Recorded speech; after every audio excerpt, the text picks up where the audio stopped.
Hey everyone! In this video we're only going to focus on one composition, but it's definitely worth focusing on. It's calculation intensive, but I think it's also quite surprising and aesthetically pleasing, so I'm really happy to share this one. Let's take a look at the following composition that I've made. I would say this is the composition that I'm the most proud of. Feel free to give it a try. I think it'll be interesting for anyone, really. It's white to move. Let's look at the solution now. We're going to have to dive deep. So the first thing to note is that material is roughly even, right? Queen and a bishop for like 2 rooks and a bishop and a bunch of pawns. So queen e6 just is threatening checkmate, but after king a6 to a7, black's not losing this. So we realize we have to stop the king from coming to a6, and so we need to play something rather forcing. The first move to come to the mind of most people is probably bishop to c4 check, which doesn't work, but it's very important to understand why. It has to be taken for black, right? King a4, just queen e6 with bishop b3, king b5, queen c4 checkmate is unstoppable, for example. There might be other wins too. King c4 is forced. And now white has a couple of attempts. The less refined attempt is a4 trying to go b3 checkmate. For example, this is checkmate, but rook takes d2 check first. This is the important resource, really, of this composition. So king takes d2, and now not rook takes c8. Black might think he's out of the woods, but after king c2, the checkmate is still on. It's unstoppable, right? But instead, just king b3, giving up the other rook. And then, for example, fg2, followed by c4. This bishop is participating. These pawns are monsters. Black is actually winning here. So yeah, this is not what white wants. Instead of a4, white might realize, okay, rook takes d2 is annoying, so I'll play queen b8 first, driving the rook away, and then we go a4. But black kind of is not going to take the queen, right? Instead, rook takes d2 again. By the way, this is the only way to survive for black. fg2, there's a pretty cool line here, I would say, which you can check in the link to the study, but it's not really relevant, I would say, so we're not going to look at that in this video. So back to rook takes d2 check, king takes d2, fg2, and this turns out to be equal. I'll just give a sample line because it's a bit of a weird position. Queen g8 check, king b5. Black wants to go c4 to support g1, so c4 is forced. King a6. And now white can try to bring his king with like king e2, but then bishop c7. Bishop gets to this diagonal, and it's just a draw. Actually, this is interesting. If the pawn were not on e7, then in this position, I believe e5 could be played, with the point to clog this diagonal, and then after f takes, bishop c7 is no longer effective, and white would be winning. So that's why I put the pawn on e7. So all of this is just illustrating that bishop c4 check should be looked at, but it doesn't actually work. But we do have to stop king a6. We have to play something forcing here as white. It turns out queen b8 is really the only move. The first point is that unlike in previous positions, you can't really ignore this. You can't not play rook takes b8. If you play like fg2, then say queen b7 followed by c4, king a4, queen c6 is made. I'm sure there are other wins too, but this is just not going to work for black. Black has to at least try with rook takes b8. Now white has to play bishop c4. What else? And we know by now that king takes c4 runs into a4 with a pawn checkmate on the next move. But after bishop c4, it's far from over.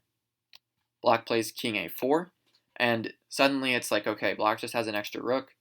These pawns, like, I don't see a checkmate. Like, what's going on? Like, there's no way that white's winning this. And really, that is what I thought too until I really thought about this position deeply and worked around with a bunch of different things. It turns out that king b1 is the move. The point of this is just to go for king a2 followed by b3. Not that complicated. For example, fg2, king a2, queen just b3. So yeah, a lot of times black can try to get a queen, but he's usually a tempo short. So after king b1, rook d8 is more or less forced. The point is that king a2, rook takes d2, stopping the pawn from going to b3 because it's pinned, and black would just win this. Instead, it's natural to consider the move d4, stopping rook d2 ideas with the point, for example, like cd, just king a2, dc, and b3 is checkmate.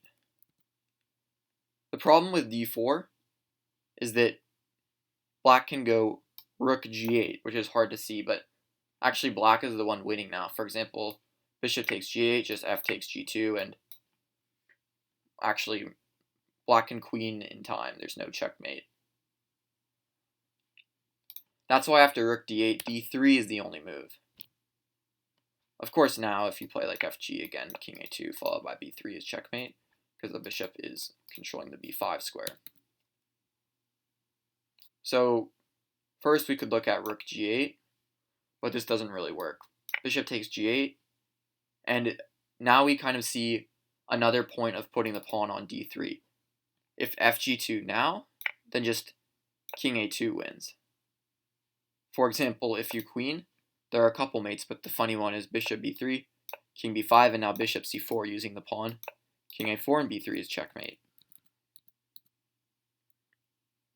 So, and also we could say that instead of fg2, you could play like e6, bishop takes e6, bishop c7, trying to run to b5, but we have bishop c4.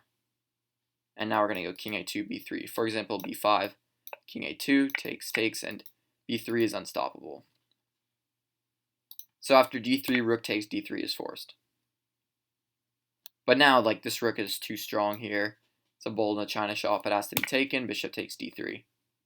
And I think, like, 99.9% of players or more would calculate from afar that after king b3, this just doesn't work. So they would not go for this line.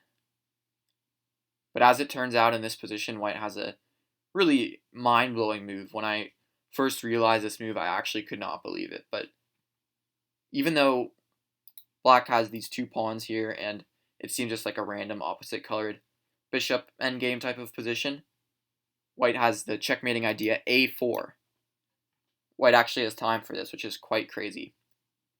The point really is that a4 controls the b5 square, so it's setting up bishop c4 check.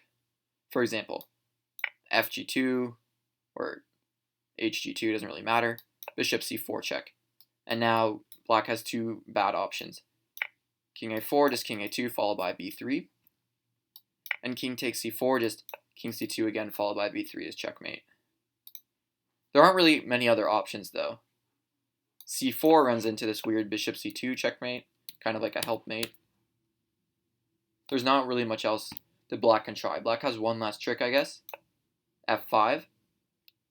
With the point being, if you just play like bishop c4, if you're too hasty, then suddenly you don't get the mate. But instead, we just play g takes f3, reinforcing on e4. For example, h2. And now you play bishop c4 check. King takes c4, king c2, takes, we retake, controlling the d5 square, and after they queen, we just go b3 checkmate. So that was the video. I sincerely hope that you enjoyed that as much as I did.